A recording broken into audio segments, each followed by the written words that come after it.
Moving on to chapter 10, we'll be talking about nutritional strategies for maximizing performance.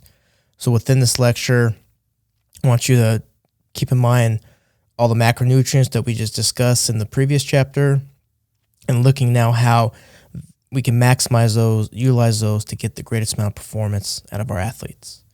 I say this time and time again, but when it comes to performance, there's a lot more to it than just nutrition. A lot more than just strength training. There's nutrition, there's sleep, there's hydration. Okay, those are just as important as what you're putting on in the weight room. Pretty much at the elite levels, everyone's working hard. But when it comes then to winning, competing at that level, you need to take every little thing and make sure you're doing the best with it. Get enough nutrition and enough hydration and, of course, enough sleep. That's why Olympic Training Center has now programs within the nutritional dietetics part, teaching the athletes how to cook, how to make proper health choices. You'd be amazed. I saw this at LSU. You see athletes in there who eat junk, but still compete at just an enormous high level. It's amazing that they're able to compete that way while still eating what they were. So imagine if they were to eat properly, along with their training, along with their genetics, they would be well on and beyond what they are. So it's kind of amazing that they're still able to compete despite what they consume. So just with this chapter, just know we've talked about what nutrition is. Now we're going to talk about how we could utilize it to maximize performance to get the most out of our athletes. Chapter 10, Nutrition Strategies for Maximizing Performance. As stated in the intro, this is one of the most important parts of overall performance, is getting in the proper nutrition to try and maximize all aspects so you can compete at that high level. You'll have the pre-competition meal that's leading up to competition, obviously, but one of the things getting into that, as we talked about in previous chapters, is making sure, one, you are hydrated. Okay, hydration is going to be key leading up to competition. You don't want to start trying to drink a lot of fluids 30 minutes before you compete. You want to make sure that you're as fully hydrated and that once you start competition, start exercising, it's just maintaining or as best you possibly can at that point. Another thing as well, getting carbohydrates. Make sure your glycogen stores are at their optimum level going into competition. Okay, you don't want to be consuming a bunch right before, just like with hydration. So eating throughout the week, throughout the days, the morning of, getting your stores up as high as you possibly can. That way, when you start competition, you're not too hungry and you have the proper fuel going in. Okay, so those are going to be some things to watch out for. Make sure you don't eat high carbohydrate, a high glycemic meal right before, because that will increase fatigue. So you want to consume your low glycemic foods leading up to the morning of, getting that way they're properly utilized and stored up. And then once competition starts, then you can switch to the high glycemic type foods. But right before, stay away from high glycemic foods, focus more on low glycemic and possibly some fats that will help out. Make sure you know what you're eating before you're actually trying to do that in the competition. So to minimize gastrointestinal issues, kind of practice, just like you practice your movements, practice your eating as well and your hydration as well going before you try and attempt it in a competition. Okay, and so it says avoid high fat and high fiber foods. Well, I know I've talked about that. There's a lot of research coming out, especially the fat, that it may be a little bit better to have some in your diet. Okay, now it's saying high fat. Doesn't mean say no fat. Okay, you don't want to eat a massive cheeseburger before you go compete. Okay, but having some almonds, some avocados, something small but the high quality like that will be could be beneficial. And of course, the fiber, because it works with gastrointestinal efficiency, if you eat a high fiber, there's a good chance you could, during competition, have to use the restroom. Okay, so you want to watch those foods, but some fat is beneficial, but they're saying avoid high fat. So don't be eating 60 grams of fat, a big old cheeseburger or pizza before you go compete. But some fat is shown to be beneficial. Avoid sugar alcohols, kind of same thing with fibers. Could lead to cramping, gas, and actually a laxative effect as well. Okay, so some people take sugar alcohols, not too long after consumption, they have to use the restroom. Okay, so just be conscious of that. Try and eat as whole foods as possible. High quality, low glycemic carbohydrates, some low fat or some fat, but low amounts. Those are all the best things getting in, along with hydration as well. It says aerobic endurance. The most important competition meal for aerobic endurance athletes who compete in long duration that is greater than 2 hours, especially in the morning after an overnight fast. Okay, so for those who are engaging in aerobic events, make sure you are eating before you go to bed, but then also the morning of. Okay, and there's getting in some good quality carbohydrates, and here's just an example of an eating plan, but making sure you're eating going into your aerobic-based events. Anaerobic, still good to eat, but it's not going to be as crucial if you don't eat exactly the morning of for playing a football game. You still need to, but that's the reason why a lot of times too, I should say, the night before football, every high school across the nation and every single state in the U.S., every football team has the spaghetti dinner the night before. Okay, there's some benefit to that. It's not going to be as crucial for the anaerobic part, but it's getting as much glycogen in, building up the stores as much as possible. But when it comes to endurance, it's crucial. So getting a good meal the night before, but then you go through an overnight fast, and then the day of, getting good nutrition in, X amount of hours before competition. That way everything's digested, stored up, minimize gastrointestinal issues, and then you have the fuel available to use. Most people know of carbohydrate loading, glycogen loading. It's a technique used to enhance muscle glycogen before aerobic endurance events, as depletion of muscle and liver glycogen leads to fatigue.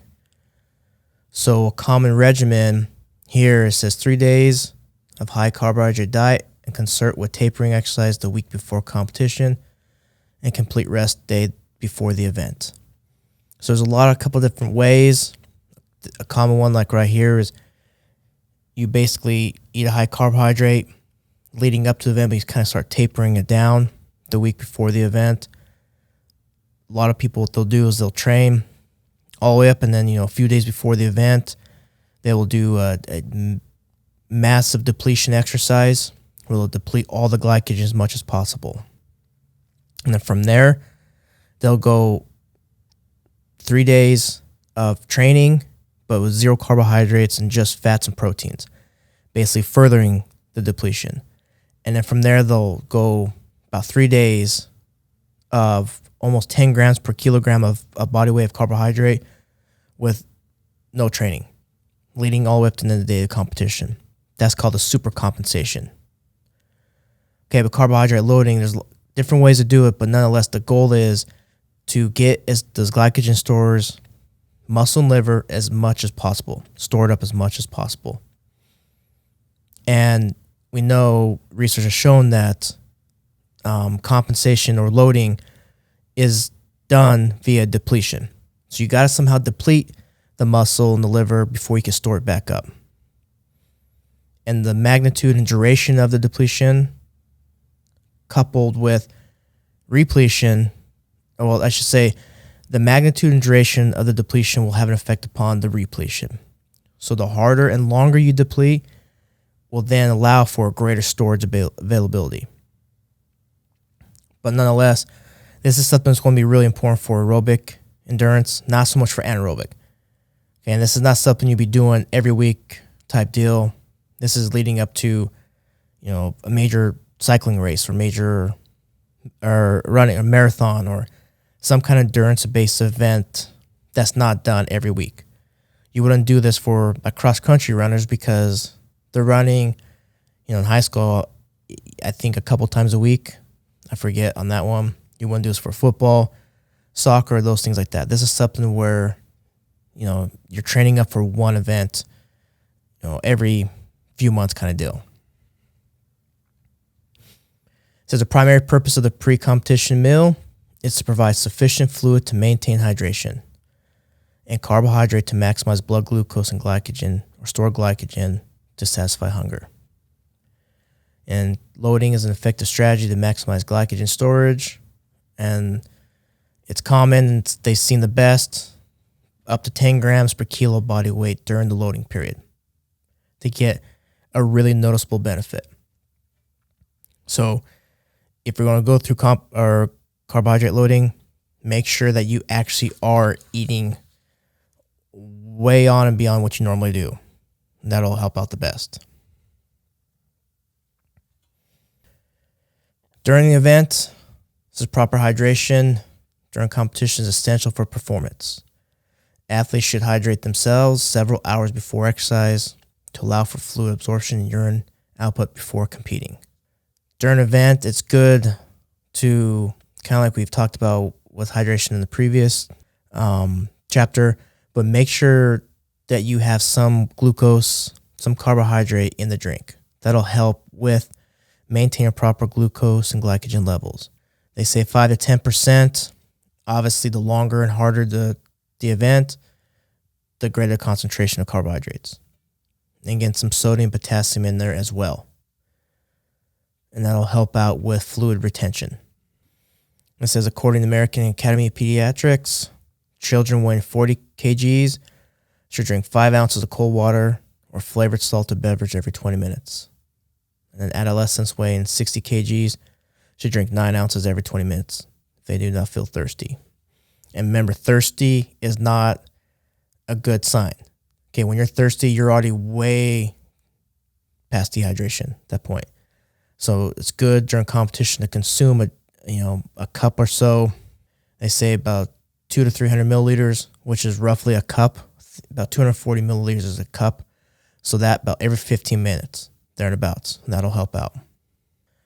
For aerobic endurance sports, it says consuming carbohydrates during prolonged aerobic exercise can improve performance while also reducing exercise-induced stress and suppression of the immune system. Okay, getting in carbohydrates, remember, maintain blood glucose and glycogen levels, and always remember the relationship. As glycogen goes down, performance will go down as well. There's a direct correlation with that. And so to maintain, keep carbohydrates coming in. They found that simply rinsing with carbohydrates through the mouth seems to improve performance lasting approximately 1 hour by 2 to 3%. And they found that they call it carbohydrate rinse, where you just swish carbohydrates around your mouth and spit it out, there's just enough in there that will help out. Okay, you don't have to consume high amounts. It's just get some in, regularly. That's why endurance athletes, they have the sport beans, which are like a super sugary concentrated jelly bean. The goo in the packets, Gatorade, of course, things of that nature. And it says presumably by affecting the central nervous system. The CNS, like all of our nerves, basically operate off carbohydrates. That's the primary fuel source for them, for the brain, for any nervous tissue. So you want to not only keep muscle glycogen levels high for, of course, the muscles, but is also having enough glucose available for the nervous tissues. Then you get intermittent high-intensity sports, so soccer, tennis, basketball, American football. So include repeat bouts of short-duration, high-intensity activity in addition to a wide range of skills. It says the provision of both fluids and carbohydrates is essential for performance during prolonged intermittent sports. Soccer is much different than football and basketball and tennis. We all know that, but point being is getting carbohydrates and fluids in is going to be equal. It's going to be important for all those. Now, football, the average play is only a few seconds, a few yards, compared to soccer where you're running, 7 miles on average. Basketball, I'm not sure exactly how much they run. It's not quite the same as soccer, but they still run a decent amount. In tennis, a lot of changes in direction. Okay, but one thing is definitely common for football, tennis, and soccer times is you have to battle with the environment. So that's another thing too, is as you're nervous, as you're sweating. LSU against Auburn one game, it was 120 degrees on the field because of the turf and everything. That's a massive environmental stress on the body. So despite you're not really being super glycolytic per se during each play for football, you got to think a game's, a couple hours long. And you're not running a couple hours, of course, but you're out in those environment, moving around nervous, sweating, things like that. Okay, so it's good that all these athletes are getting something in throughout the entire duration of the activity. And same thing with your strength and power sports. Depends on what you're doing. Okay, if you're just going for a normal lifting session, I see this a lot with my younger athletes back in Baton Rouge. They bring great Gatorade in for an hour-long lifting session. Well, they really weren't working hard enough, really needing that Gatorade. Water would have been sufficient enough for them. But when you get to the higher levels, you get to the professional levels, collegiate levels, which really in a lot of ways, collegiate sports, I would say your top programs of football, that's basically NFL caliber. So you could kind of compare all this, clump this all together. Your Olympic athletes, things like that. The training sessions are much more intense. So getting some fluids in with carbohydrates is not a bad idea during those. But still, should all be drinking some kind of fluids both pre, during, and then after. Post-competition, and just like I said during competition, those are times where you could eat high GI foods. So your simple sugars are the best for replenishing glycogen. Okay, you want to get them into the system and out in the digestion, storing back up as fast as you possibly can. It says emphasis is usually placed on carbohydrate. In practical terms, consuming a balanced meal ensures the availability of all substances of adequate recovery. Okay, so post-competition, we always talk, build up glycogen stores. But as I've kind of already talked about, when glucose is in this blood, insulin gets released, and then that causes then the cells to uptake glucose. Well, we've seen that when that happens, if amino acids are present, they kind of like follow the big brother along. So they'll get up, they'll be taken up in the cell along with the glucose. So that's why it's important post-competition to have carbohydrate as well as amino acids as well, And then when you're looking at repeated competitions, like this is endurance events, which is where, you could kind of say, I know soccer is not a true aerobic endurance event. It's a mixture, but I like to use that one as an example because you are running a couple miles each match, a couple times throughout the week. Well, that's a situation where you want to make sure that post-competition, you start replenishing as fast as you possibly can because you don't want to get to the next competition at, lower level than you were at the beginning of the week. Okay, football is not so much made a problem in this because, high school is Friday night, Saturday's college, Sundays are NFL, Sundays are Mondays. Pretty much all of them are not going to compete again until the same day the following week.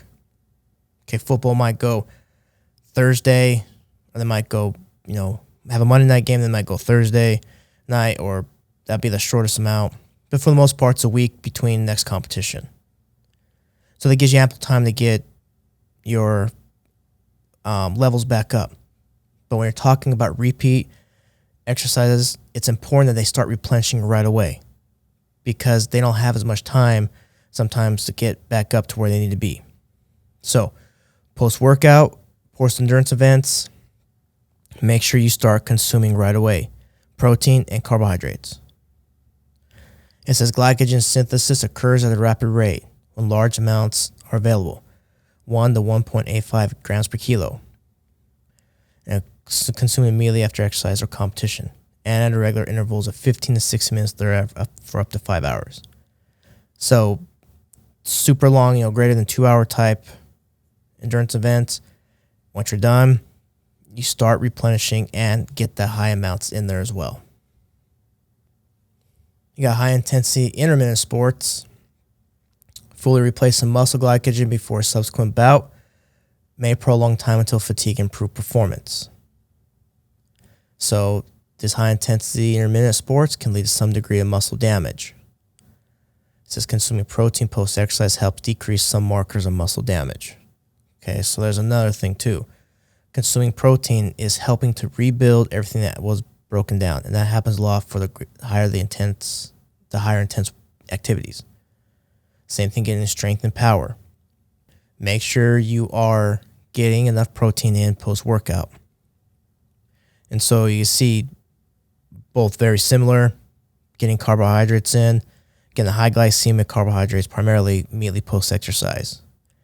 And within an hour, 2 hours of consuming those high glycemic carbohydrates, then that's at the point you could start switching then to more low glycemic at that point. Okay, but it's the initial post-training is super important. And from there, you can start broadening out what type of carbohydrates you're bringing in.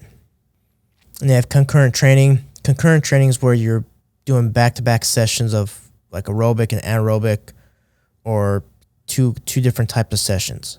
Like here it says that endurance exercise when combined with strength training, so that would be concurrent right there. Two different types of training back-to-back. It says interference blunts gains in strength compared to strength training alone, but also results in improved endurance performance. Thus, as a consumption of carbohydrate after endurance exercise and pre-lift can help suppress skeletal muscle breakdown. It says for optimal muscle remodeling, at least 20 to 30 grams of protein should be consumed per meal, and meals should be eaten every 3 to 4 hours. Okay, when you're doing this training back-to-back, there's going to be, the first session is going to, and that's, they've done a lot of, it's kind of a bigger thing in research, trying to maximize gains as much as possible and kind of minimize the amount of times you're having to train. So that's why they do concurrent, where they can kind of do 2 types of training. In theory, kind of limit the amount throughout the week you have to do. But nonetheless, if you're going to do endurance and then you go strength training, well, that's going to impact your strength training if you do the endurance first. Okay, so make sure you get some kind of, get a meal in between. Doesn't have to be a lot, but just something in, because then you can start replenishing, and then by the time it gets into digestion, you're starting to train at that point. You can start utilizing those nutrients coming in. You got energy requirements. It says energy is commonly measured in kilocalories, kcals, or calories. And so energy, i.e. calories, requirement is defined as energy intake equal to expenditure, resulting in constant body weight. Okay, and this is what we're looking at, the energy balance. You consume more calories than you're burning, you'll put on weight. And if you burn more than you bring in, then you'll lose weight. Okay, and so it's not a perfect equation. So it's not always going to be you bring more in than you burn off, and then you'll gain a lot of weight, and vice versa. It's a pretty good standard to kind of go off of. If you want to lose weight, get active, eat less. If you want to put on a little bit more weight, move around less, eat a little bit more. Okay, but it's a good starting place, but it's not exact science. Okay, the things that do influence our energy requirements. One is our RMR, so our resting metabolic rate. This is basically what it takes to keep our body going, just to keep us alive. Okay, this is just at rest, nothing else, just enough to keep us alive. Then you have the thermic effect of food, because it does take energy to break down nutrients into this basic components. And of course, lastly, physical activity. Ideally, you want to increase your resting metabolic rate. Well, the more physical activity you complete will have an influence upon that. So estimating energy requirements. So energy needs, can be loosely estimated using the guidelines in table 10.4. We'll get in that next slide. And athletes can use food diaries during periods of stable body weight to estimate requirements. Just like I've always told my athletes and told my students when I've taught resistance training, keep a log of everything you're doing, especially with training. Because if you write down what you did today, the next time you come back in, you have a starting point to go off of. Most people forget what they've done, and they usually keep doing the same way, and they keep getting the same results. Same thing with a food diary. It's a good idea to write down what you've consumed. You can figure that out because if you know how many grams of each macronutrient you've consumed, then you know how many calories are per those grams. You can figure out then your total calories for the day. Now to figure out your resting metabolic rate, that gets a little bit more difficult. Well, the best way to do that would be to be in the lab, getting hooked up with the same way we test the VO2, and basically getting your metabolic rate over a period of time, and then from there we can calculate out what your metabolic rate is. That gets a little more difficult to do because not everyone has access to the equipment.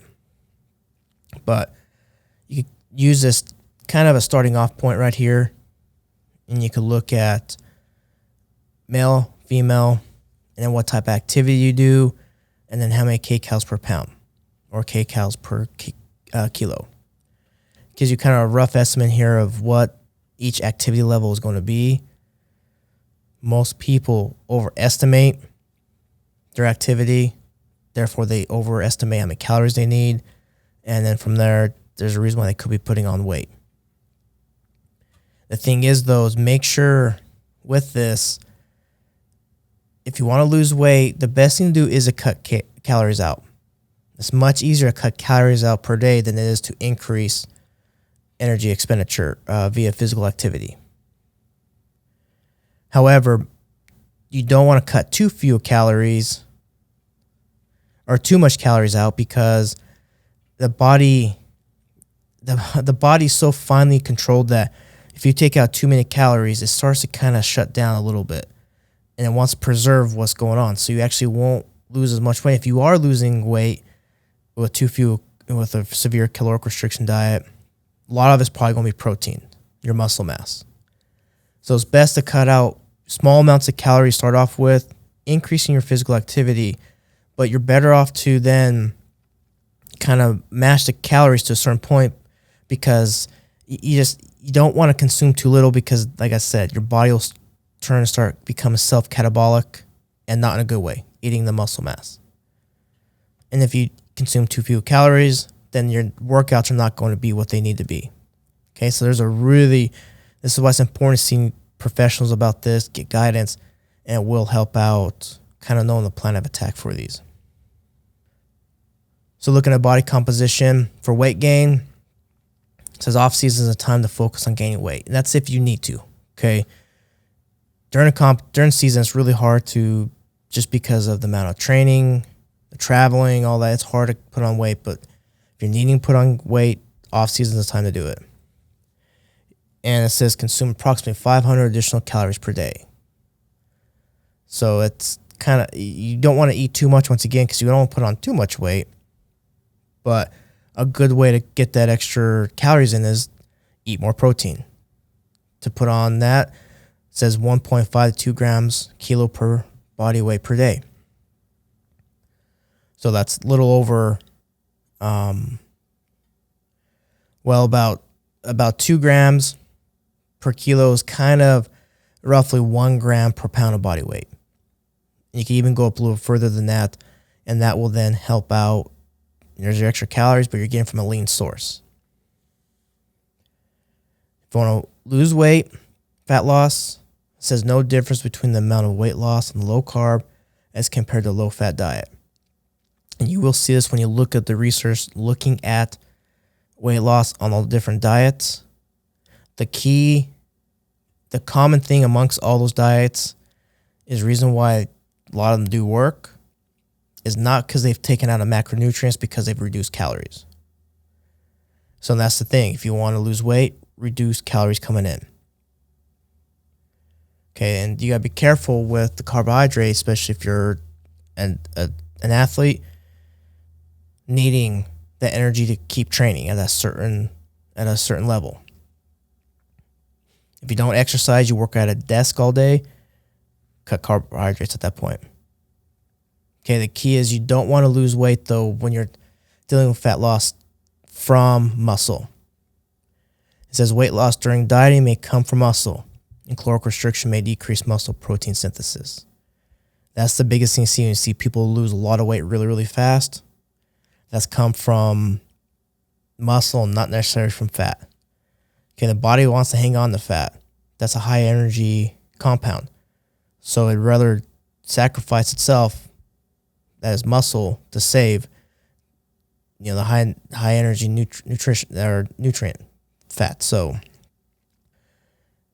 a good thing to do when you start to cut calories is kind of shift your proportions by cutting calories, but then shift the percentage each day to higher protein. It says 1.8 to 2.7 grams per kg per day, in addition to maintaining a moderate energy deficit of approximately 500 calories per day. So the research is pretty overwhelming that more protein is beneficial for gaining weight and for losing weight. Okay, but you just have to know that if you add a lot of protein, you can't be adding in a lot of other nutrients as well if you're trying to gain weight, because you might gain too much. And you don't want to cut some things out too much in the weight loss, because then you lack the energy to get any good training done. So there's no one ideal diet. Instead, athletes need to choose a dietary approach based on whether it's safe for them, contains enough protein to meet their needs, and fits their lifestyle. So this is something that athletes need to talk with their sports nutritionist, with their strength coaches, and even the position coaches, their sport coaches, because take some sports like where you're dealing with the weight-based sport, like wrestling, Olympic weightlifting, boxing, some of these sports like that, you need to talk with everyone and see what's the best approach. Okay, sometimes a wrestler might be at too high a weight based upon their strength, so they could probably cut down to the next weight class. But how to do it all in a safe and in a healthy manner. So looking at overweight and obesity, overweight is defined as BMI of 25 to 29.9 kgs per meter squared. Obesity is greater than 30. Okay, we know the problems with the BMI. We know the downfalls from this population of athletes. BMI may not be the best measure for overall health. For the greater population, BMI is a good strategy, because for most of the population, it does actually, they fit in within these categories. Not everyone, but most of the population does. Athletes, of course, a little bit different. So taking body fat percentage would be a better indicator of overall health. But we do know that an increase in obesity leads to an increase in all diseases. The only thing it doesn't lead to is HIV. Outside of HIV, obesity is increased risk for all other diseases out there. So initial goal for weight loss in overweight and obese individuals should be about 10% of initial weight within 6 months. 6 minutes, that'd be, figure that out in a safe way to be a rich person, but within 6 months. That's why they sometimes, a good recommendation is 1 to 2 pounds per week. That's a safe way. Most people, they lose a lot of weight really, really fast, and the yo-yo dieting. They lose it really fast, put it back on. Lose it fast, put it back on. Okay, it's about getting the weight off, safe way, and they say about 1 to 2 pounds per week is a safe and effective way. Okay, calculate BMI. You take the weight in kgs divided by height in meters squared. So forget those calculations. Just take your pounds, divide by 2.2, 0.462, and that'll give you kgs. And take your height in inches, times it by 2.54, because that will then give you inches to centimeters. And then from centimeters, you divide by 100 to get to meters. So if you're 5'8", you take that 68 times 2.54. That's 172 centimeters. Divide by 100, then that gives me 1.72 meters. Then you take that squared to give you the height. And take your weight, divide by that, and I'll give you a BMI score. And at the bottom, you can see there in pounds and inches. But for BMI, I would say for anything scientific, always use a metric. Just go with that. So it says should not be used as a diagnostic tool, but as an initial screening tool to identify potential weight issue in individuals and track population-based rates of overweight and obesity. So that's good. Not going to diagnose with it, but it's a good way just to track your athletes. It says athletes may use a variety of techniques to cut weight quickly in order to compete in a desired weight class, meet a weight goal set by a coach, or improve performance. Anyone who's wrestled could probably agree with this. The only worst I had to do is drop 5 pounds in one night to wrestle at a lower weight class. Wasn't too bad. I'm not in favor of it in high school, but I understand why they do it. Okay, this is kind of my rant here. I understand why wrestlers will drop weight to compete. It's because the reward of competing at a lower class and doing really well far outweighs any kind of negative health effects of losing weight really fast. It is what it is. I'm not necessarily in favor of it, but I understand why they do it. And so I think coaches in high school, if a wrestler wants to drop some weight, you shouldn't stay away from it. I think they should compete just like Olympic weightlifting at that age. In any other sport where you're requiring you have to be at a certain weight class, I think they should try and compete around whatever they are weighing naturally. But you might get some athletes who probably could lose a little bit of weight. Especially now we're seeing obesity rise in children and adolescents. So this is something that we really need to be looking at. Now, I will never say you should drop 3 or 4 weight classes. But if an athlete, because when you get to the higher weight classes in wrestling, they start to get spread out pretty far. I'm not sure in the state of Texas what they are, but back in Colorado, it was, if I remember correctly, it was 103s, then you had the 112, 119, 125, 30, 35, 40, 45, and then they go 52s, and then 65, I think. And then, no, it's 152, I think it's 171, 189, 212, and then heavyweights. I think that's correct. It's been 20 years since I was in high school, so please don't critique me on if I remember right. But it's those lower weight classes, if you're a few pounds over, it's one thing to drop 5 to get down to lower weight class. But if someone's weighing, 181, want to drop down to 171, that does get a little bit more difficult at that point. And that 189 weight class is a hard weight class, especially when you're in high school. If you're a freshman, wrestling 171, 189s, that's what I used to wrestle. Well, my maturity as a freshman at 15 years old, 14, I guess, when I started because I was freshman year, compared to 18-year-olds, that 4 years of maturity is a night and day difference. Okay, so what I'm getting at with this is you got to look at it in practical terms. Okay, it's not so much they can't lose some weight, but you need to see is it really necessary to do that? You know what I mean? As a freshman wrestler, I never really was a good wrestler. I tried, but I never succeeded that well in there sometimes. A lot of times, actually. There's really no point for me to drop down from 189 class to the 171. Okay, so, but if someone's maybe weighing, 136, 137, and they want to drop a few pounds and make that 135 class, that's probably not going to be your problem. Okay. So that's my rant. But dangerous weight loss techniques. Of course, fasting and voluntary dehydration. That's what wrestlers do all the time. That's why most wrestlers trying to lose weight, they're going to, the day before, be running nonstop with a couple sweatsuits on, and then A lot of them will be chewing bubble gum or dipping and just not eating and drinking, just spitting nonstop. It's disgusting. It's gross, but you know what? It works. You got the fad diets, self-induced vomiting, laxative abuse, and inappropriate or excessive use of thermogenic aids. Those are all ways you're going to lose weight really, really fast. I don't recommend any of them, but I know why wrestlers will do fasting and dehydration.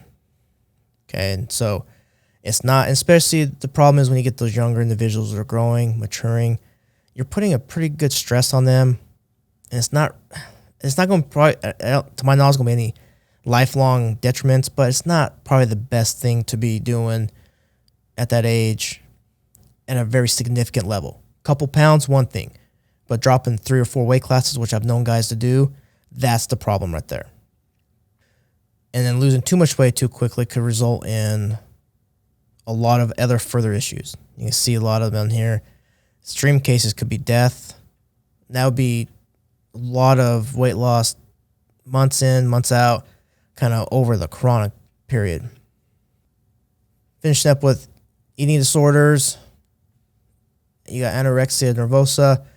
This is self-imposed starvation in the effort to lose weight and achieve thinness. Okay, the problem is with this, especially with competition, is you're reducing, to achieve thinness is one thing.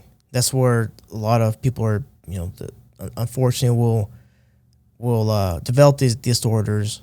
But when you talk about performance, you're not getting any kind of nutrition. And so you might be losing weight, but you're not going to be performing at that same level.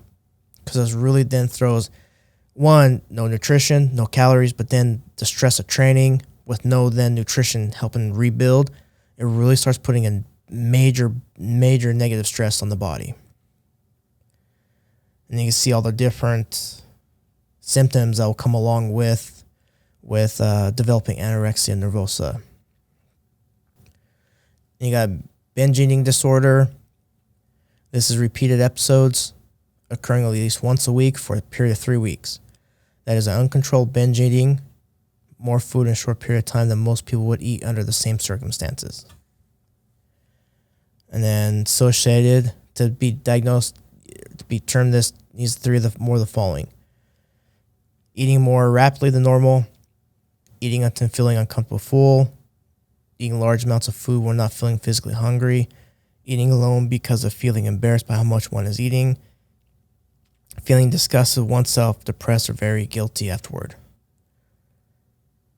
Okay, and these are some, as a strength coach, a lot of you are probably wanting to be a coach, a high school coach.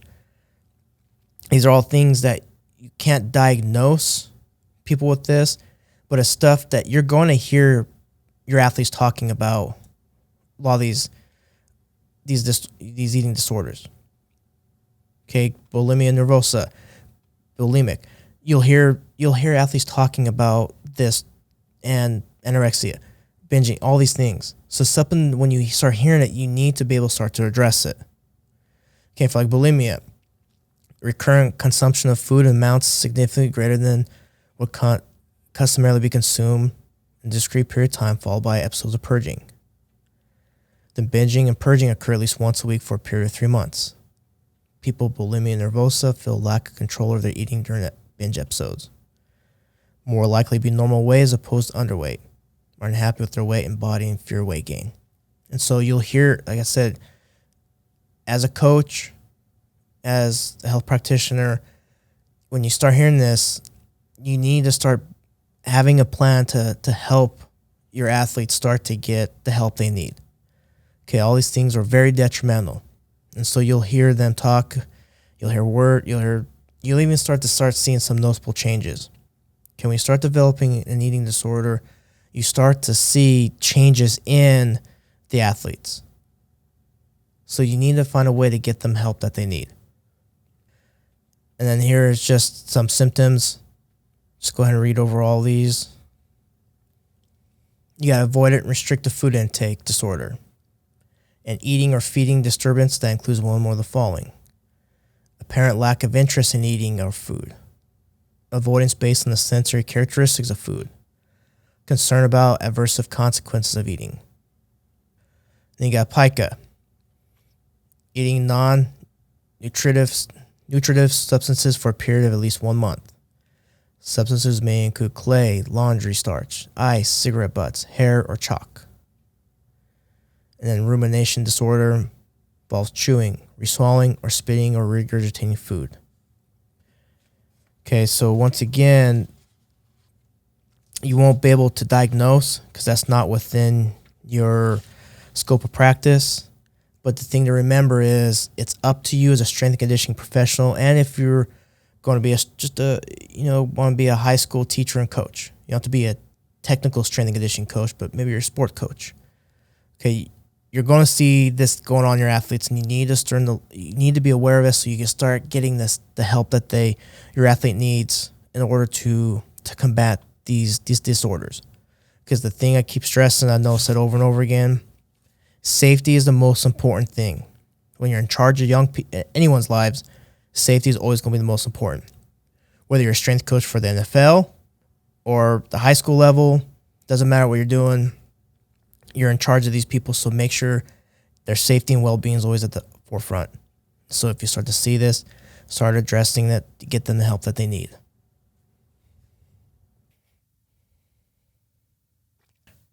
To conclude with this chapter, keep in mind what we talked about. That for exercise, for performance, carbohydrates are going to be the most important. You need to make sure we have proper glycogen stores, enough glucose built up, glucose in the blood. All that's going to help out. It's a direct correlation to when glycogen goes down, so will performance. Talk about for those who are training, more protein is going to be better off. Getting some more in to keep everything built up, keep replenishing what's been broken down. Talking about if you want to increase glycogen, you could do glycogen loading. If you're trying to gain weight, lose weight, you do so by adding in calories or subtracting some calories. Not too much though.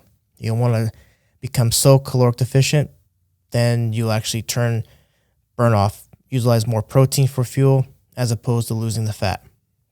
And just like if you add in too much calories, you might put on too much unfavorable weight gain. That is an increase in adipose tissue.